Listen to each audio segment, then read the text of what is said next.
been a pretty successful day. Yeah. You know, again, you said your tee ball wasn't going great, and you wanted to work on some recovery shots. It's great. And again, a lot of what it is it's a process to determining what's the right decision to make.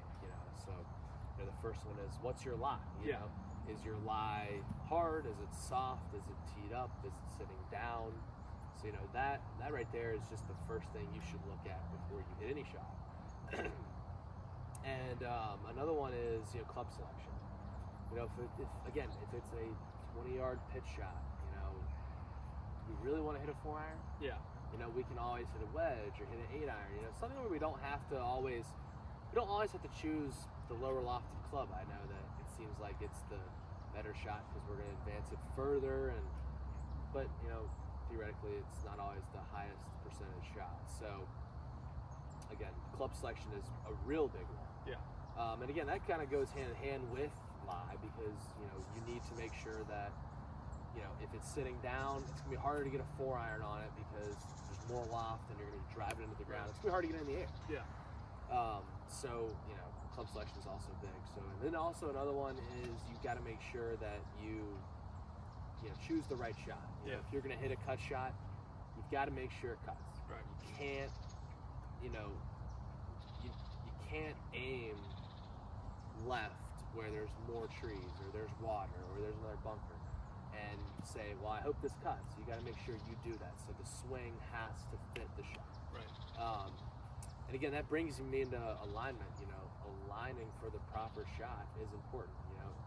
And if you aim too far left and you turn the face and you pull it, fly it into the trees, it's so good for you. So it's just really important that you always choose the proper line, you choose the proper shot, you choose the proper club, and then just the other one is just setup. So making sure that you're set up properly. Always, sometimes a lot of people want to put their weight forward. That can help. Can also cause the ball to go off to the right. So knowing these things are going to help you avoid certain shots. Absolutely. And that's really the biggest thing that I wanted to get to use. Yes, sir. Making sure that we're able to avoid setting up improperly and not executing the right shot when it's called. Yeah. Yes, sir. So that's a real big one. So set up with the ball position in the front, in the back. Sometimes when you put a 4-iron in the back of your stance, you're not able to close the face in time, and that can cause for some flares to the right. And then next thing you know, you're not hitting it low, you're hitting it high. Right. So there are things that you can avoid when trying to hit certain punch shots. I see it a lot with people trying to hit a little cut punch as they put it all the way back, and it's like, well, it's hard to cut the ball from the back of your foot. Yeah, right. You can't get the face square. So there's ways to avoid hitting the shot that you don't want. So that's really big with me. And then another one is just always trying to put yourself in a better spot. It doesn't always have to be in the fairway. It can be slightly in the rough, or it can be in a position that's not necessarily the most ideal, but you might have a better angle into the green from the left rough. Yeah, right. So you just want to avoid putting it in a spot where you have a harder shot.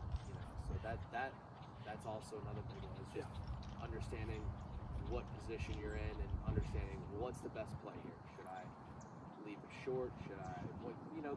That's the idea. So not putting yourself in a worse spot, because that's how you start making the high.